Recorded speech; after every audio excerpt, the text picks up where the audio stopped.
Ok, estamos en el domingo 32 del Catecismo de Heidelberg, domingo 32.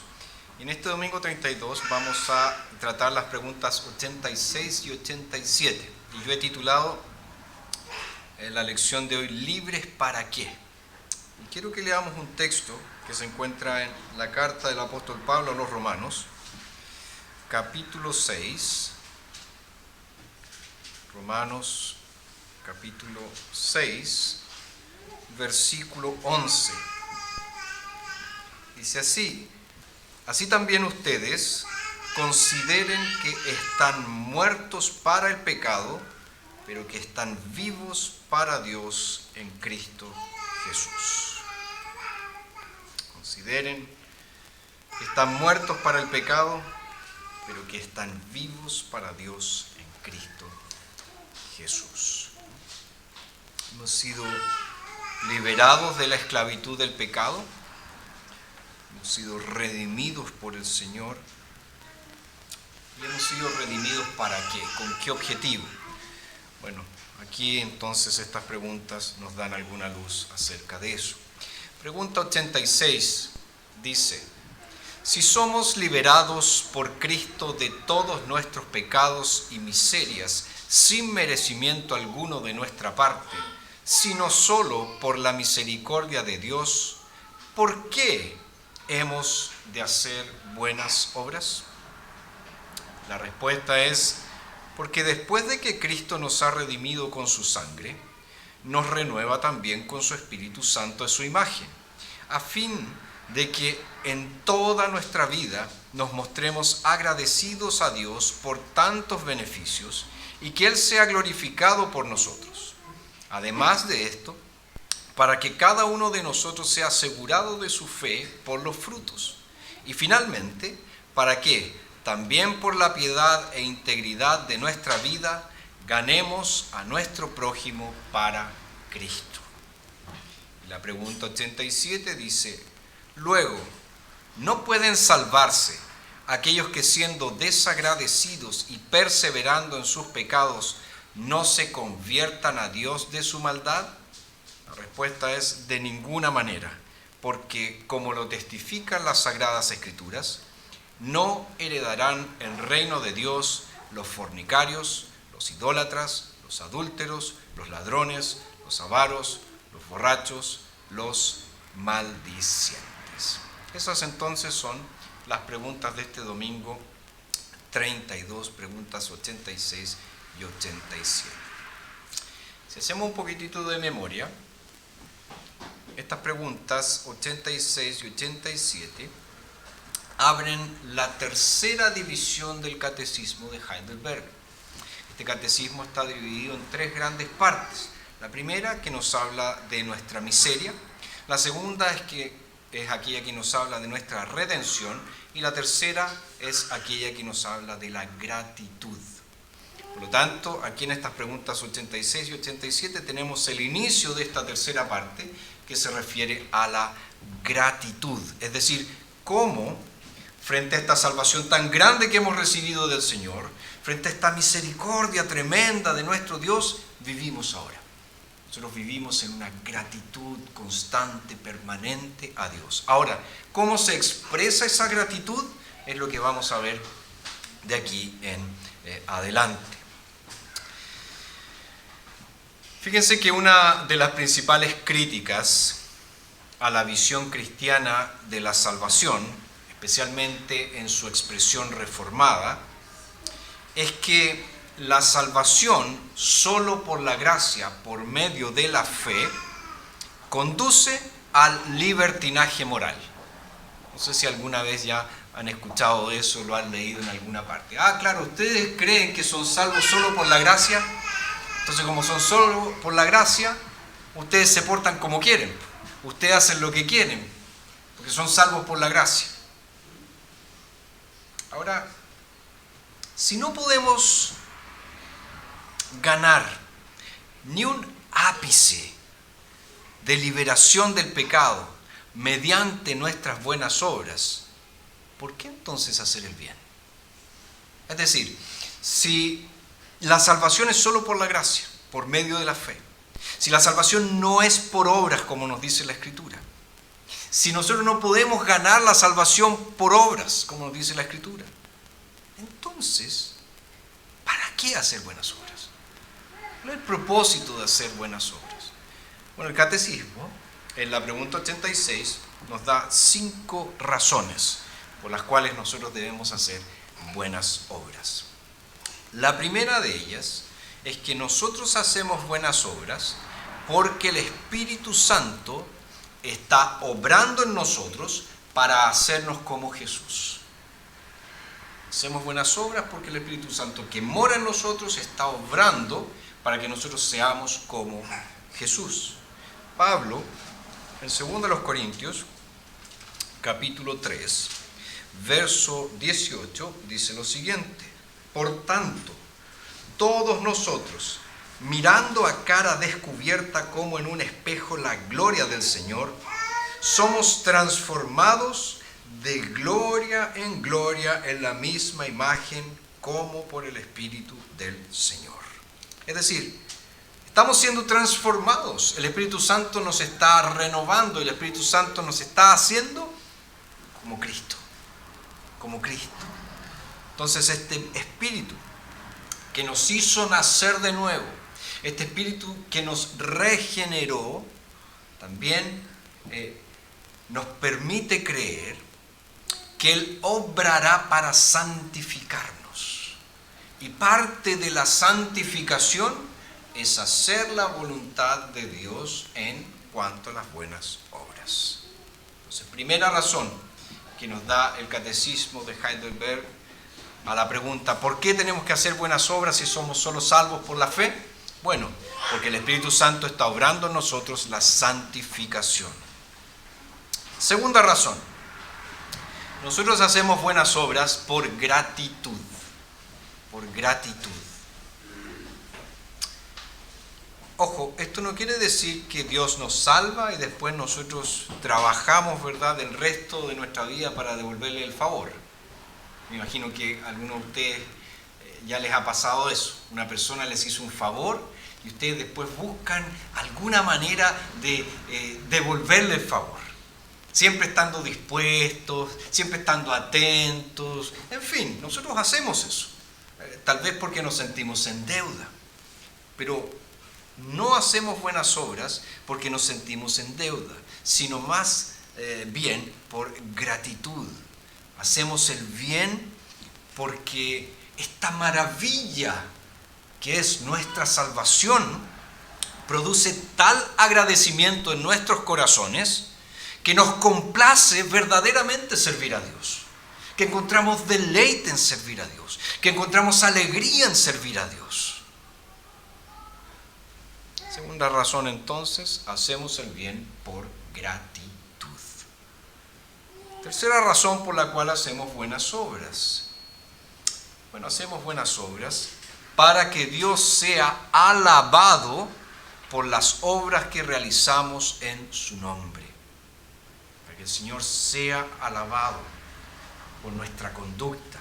Jesús dijo en Juan 15:8, en esto es glorificado mi Padre, en que lleven mucho fruto y sean mis discípulos.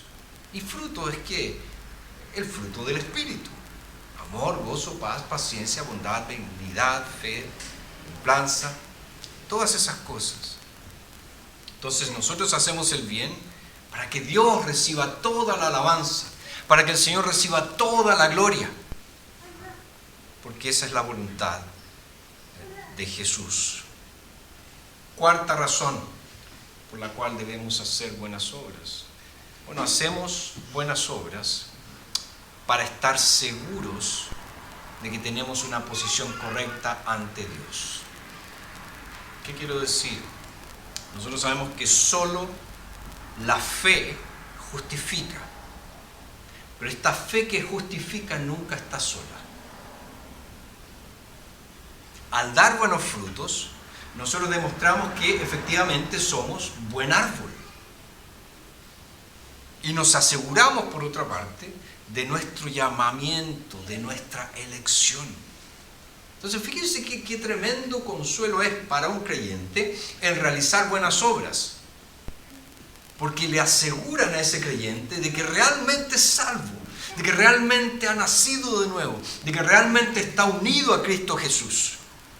Es una manera de asegurarle de que él es un hijo o una hija de Dios.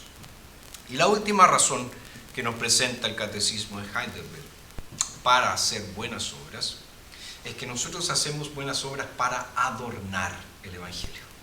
Para adornar el Evangelio. Es decir, con nuestras buenas obras, el Evangelio es atractivo para los de afuera.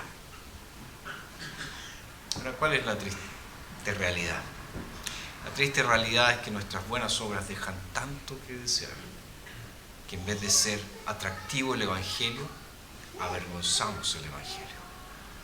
Las personas nos miran y dicen, si eso es ser creyente, prefiero no ser creyente.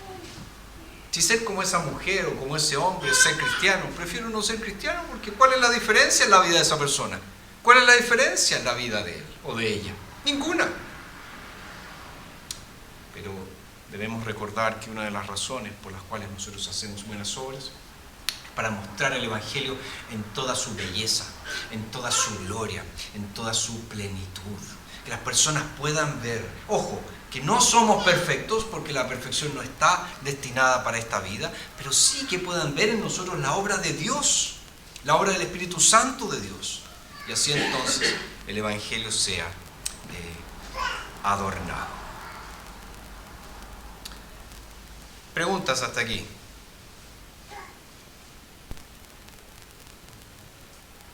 ¿No? Seguimos entonces. Ya que existen todas estas razones por las cuales nosotros debemos hacer buenas obras, y obviamente existen muchas más, obviamente podemos concluir que la Biblia no es indiferente a las buenas obras.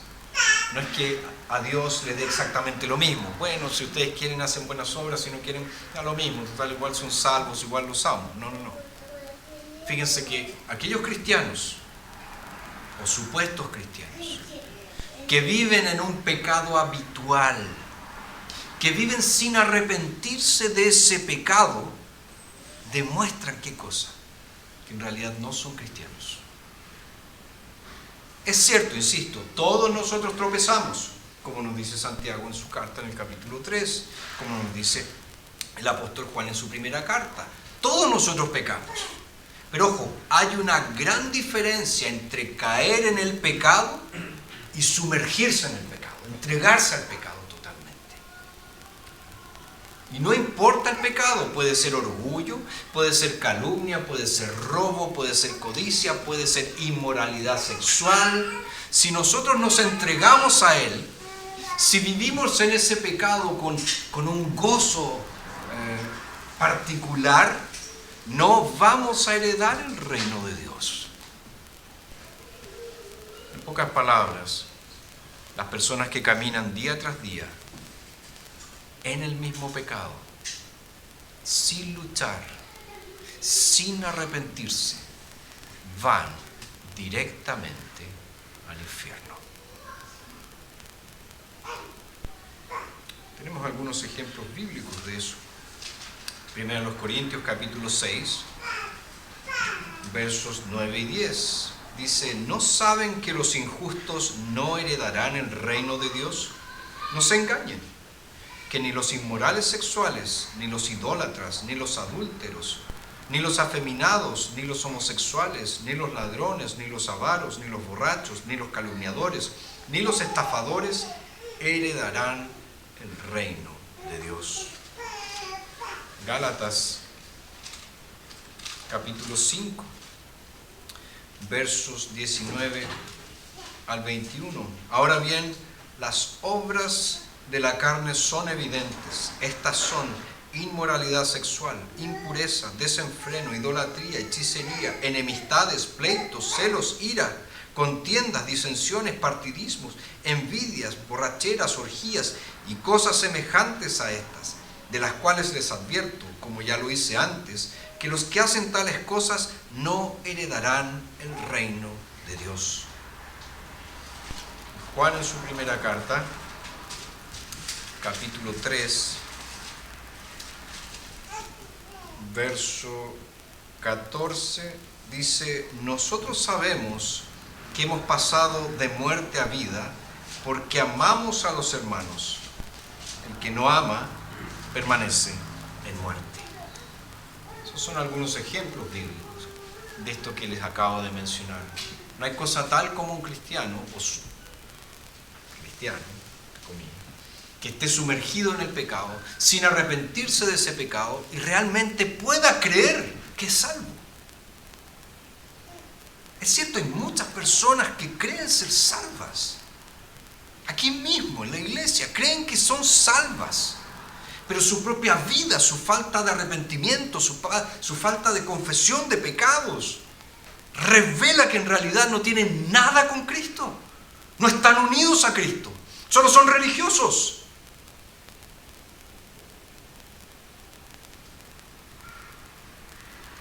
Ahora, creo que en nuestros días es necesario prestar cuidadosa atención a la cuestión de la inmoralidad sexual en particular.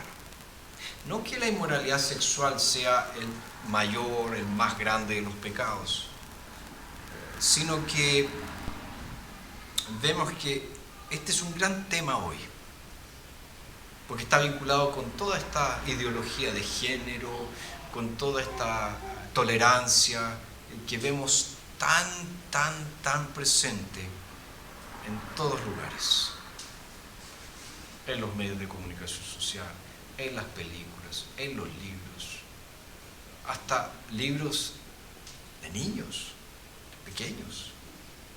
Si ustedes como padres no se han dado cuenta y no los han revisado, tienen que hacerlo, tienen que estar más atentos con esas cosas. Ahora, cuando decimos que como cristianos debemos prestar mayor atención al pecado sexual en particular, no se debe a que como cristianos somos mojigatos o que nos encante juzgar a los demás.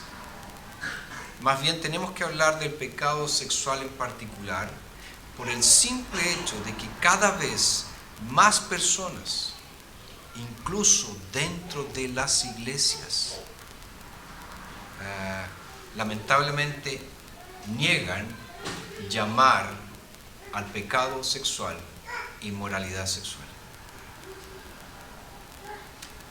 Que la iglesia guarde silencio sobre asuntos éticos y sobre asuntos éticos muy importantes es una irresponsabilidad, pero también es una cobardía. Y esto incluye el comportamiento sexual entre personas del mismo sexo, la homosexualidad. Nosotros sabemos por lo que Pablo nos dice en Romanos 1, por lo que Moisés registra en Levítico 18 y 20, por lo que Pablo también le escribe a Timoteo en la primera carta en el capítulo 1, por lo que vemos en el libro de Judas. En fin, la Biblia afirma que las relaciones sexuales entre personas del mismo sexo es una perversión del orden creado y es una ofensa a Dios. Y sin embargo, y esto lo digo con tristeza, muchas iglesias y denominaciones, por no hablar también de gobiernos de muchos países, están buscando legitimar el comportamiento homosexual. Y muchas denominaciones cristianas que afirman esta enseñanza bíblica sobre el tema de la inmoralidad sexual, al mismo tiempo en su predicación muestran una especie de ambigüedad. Bueno, sí, pero no. Puede ser, pero tal vez no. Debemos revisar esto. Debemos ser así, asá. Ahora, ¿cómo nosotros, como cristianos, podemos hablar de este tema de una manera que sea tanto verdadera por un lado como amorosa por el otro? Es el gran asunto. ¿Cómo podemos confrontar este pecado pecado que está siendo, insisto, tan difundido en nuestro mundo, pecado que ya ha entrado en la iglesia, ¿cómo podemos abordarlo de una manera que sea bíblica, verdadera, pero también en amor? Bueno, hay algunos tips aquí. En primer lugar, tenemos que hacerlo con valentía. Valentía. Es decir, necesitamos valor para decir que en la iglesia no se puede tolerar la inmoralidad sexual desenfrenada y sin arrepentimiento. No se puede. No se puede.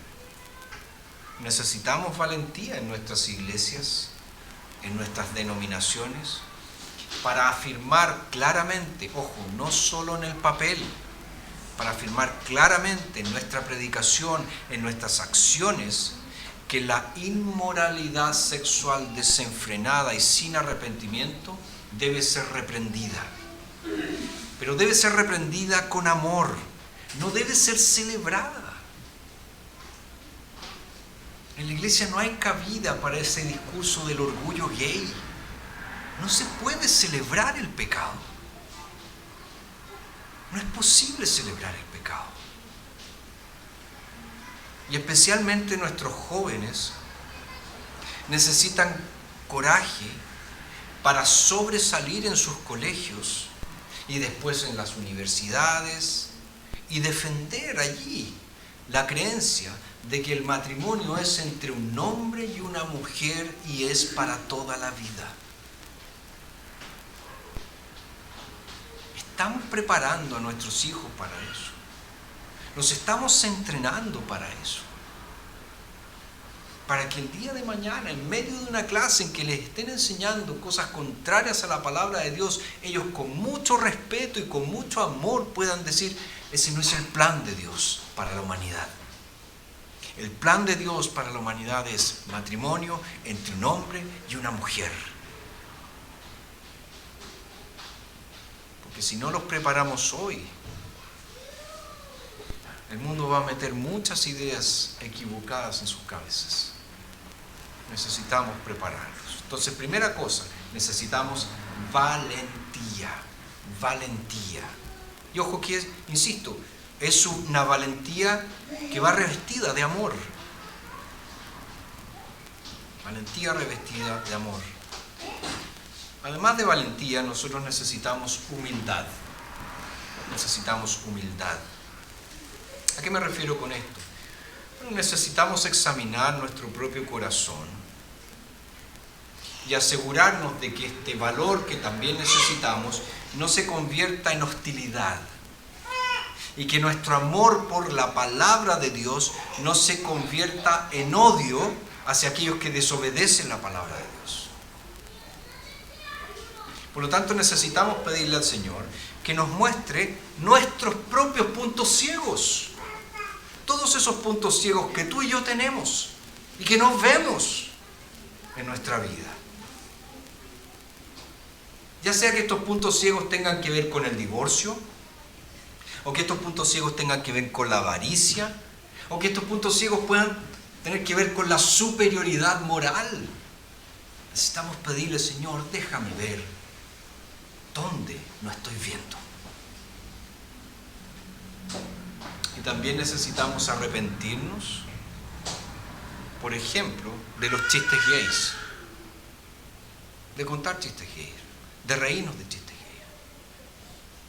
Eso no es gracioso. El pecado no es gracioso. Uno no se ríe de esas cosas. Y también necesitamos arrepentirnos de nuestros propios pecados sexuales. Que puede que no sea la homosexualidad, pero pueden ser otros tantos pecados sexuales. Entonces necesitamos humildad que nos lleve al arrepentimiento. Tercera cosa, que ya mencioné, pero quiero hacer hincapié una vez más. Necesitamos amor. Necesitamos amor. Es decir, menos rabia y más lágrimas. necesitamos hablar menos sobre recuperar políticamente a Occidente y hablar más sobre la gracia de Dios que se extiende a todos los pecadores. Y en ese sentido necesitamos estar dispuestos a tocar emocional, social y físicamente a aquellos que pecan como nosotros e incluso a aquellos que pecan de forma diferente a nosotros. Por lo tanto, necesitamos amar lo suficiente como para sufrir con aquellos que sufren. Necesitamos entonces amor. También necesitamos esperanza. Necesitamos esperanza. ¿Esperanza de qué? De que Dios puede cambiar el corazón más duro. Dios puede cambiar el corazón más duro. Si Dios cambió mi corazón, ¿cómo no va a cambiar otro corazón? Y lentamente ver cómo Dios cambia adicciones, hábitos y orientaciones pecaminosas más profundas. Por lo tanto, necesitamos ofrecer ¿qué cosa? Ofrecer esperanza. La esperanza de la misericordia de Dios, la esperanza del perdón, la esperanza de la vida eterna, la esperanza de una iglesia, de una comunidad eclesiástica acogedora, la esperanza de una iglesia llena de verdad, de una iglesia saturada de la gracia. Parece lo que Pablo le dijo a los corintios.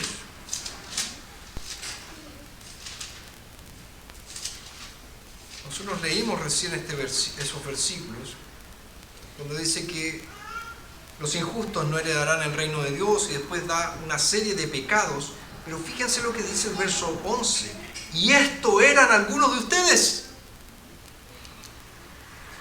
Esto eran algunos de ustedes.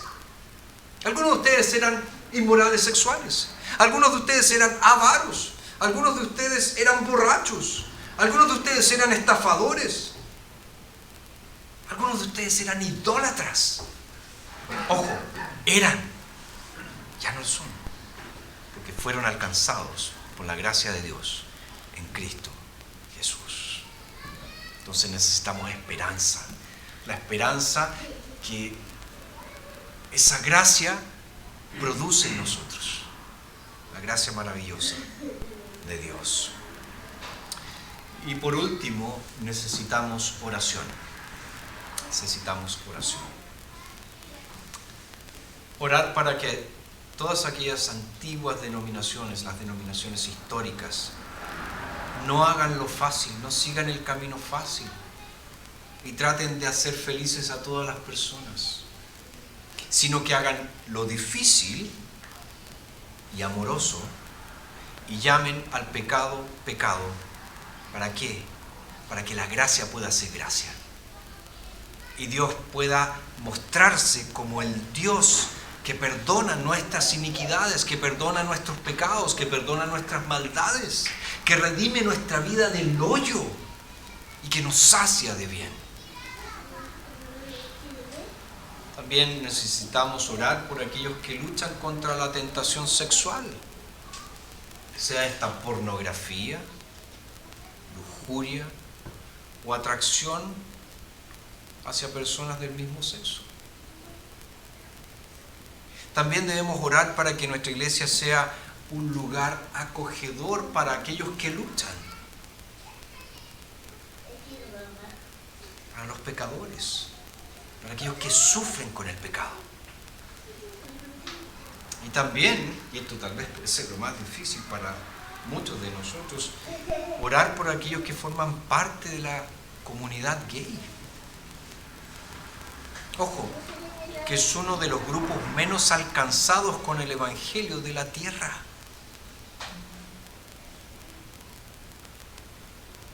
¿Y orar para qué? Para que ellos sean receptivos al Evangelio. Y para que nosotros podamos estar listos para que cuando ellos estén receptivos al Evangelio, nosotros podamos amarlos y así compartir el Evangelio con ellos. También debemos orar para que Dios nos libre de la ira injusta, para que el Señor nos libre de la cobardía, para que el Señor nos libre de transar valores, para que el Señor nos libre del miedo. Y finalmente necesitamos orar para que el Señor Jesús, quien es precioso, quien es santo, quien es misericordioso, sea siempre glorificado con nuestras acciones.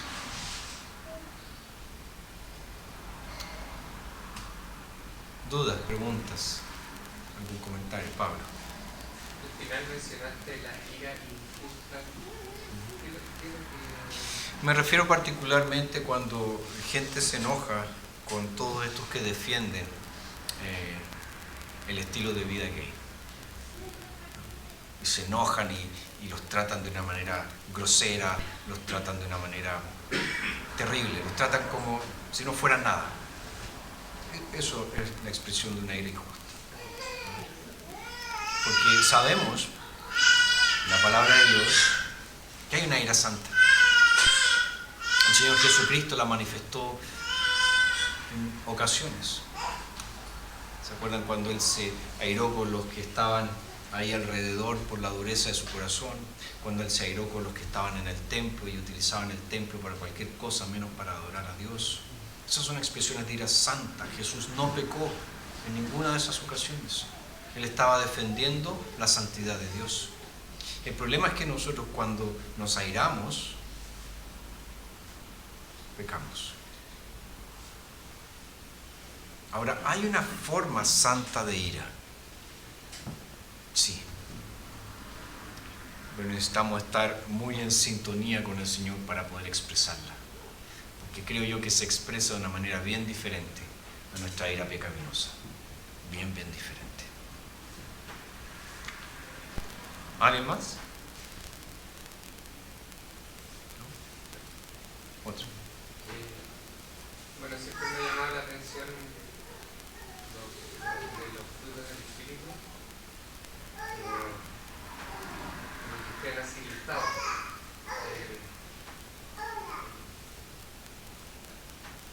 ¿Cuál es la? Bueno, existe relación con lo que está ahí listado también, pero es realmente como no quiero llamarlo checklist, pero nos ayuda a ver qué tan cerca estamos o qué tan avanzado en el camino, o al final nos confunde si tomamos esa perspectiva de saber que estoy mal, qué sé yo, en la humildad. Bueno, ciertas listas en la Biblia, y esta que tú mencionas es un ejemplo claro, son en realidad representativas, porque el fruto del Espíritu es mucho más que eso. Ahora, es muy importante leer adecuadamente el versículo. El versículo no se refiere a los frutos del Espíritu, habla de el fruto del Espíritu. Por lo tanto, es un fruto que se manifiesta de muchas maneras. El fruto del Espíritu es multiforme. Bueno, fíjate que anteriormente Pablo dice así que las obras de la carne. Él no dice la obra de la carne. Entonces él está poniendo en contraste las obras de la carne, que son muchas, variadas, con un solo fruto del Espíritu, pero que es multiforme, para expresar también la grandeza, la plenitud que hay en Dios. Entonces es cierto, yo puedo mirar esta lista y evaluarme. El amor se está manifestando en mi vida, el gozo, la paz, la paciencia, la benignidad, la bondad, la fe, la mansedumbre, el dominio propio. Y como no es una lista, sino que es un solo fruto, tiene que manifestarse en todos estos aspectos. O sea, yo no puedo decir, sí, yo tengo el fruto del Espíritu de la fe, pero no tengo el fruto del Espíritu del dominio propio. Es un solo fruto. El punto está que a lo mejor donde más necesito poner atención y pedir más gracia al Señor es en esta área del dominio propio. o en esta área de la fe, o en esta área de la mansedumbre, o en esta área de la paciencia, etc.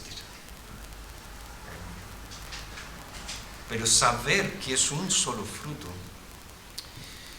para mí me llena de esperanza, porque Dios está obrando en todas las áreas de mi vida, no solo en una.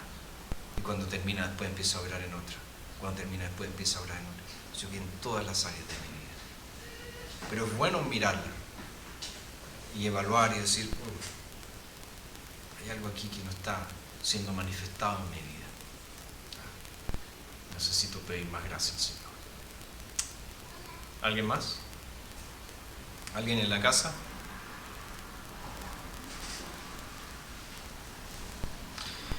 Ok, vamos entonces a concluir nuestra clase de hoy orando una vez más al Señor. Padre nuestro, gracias.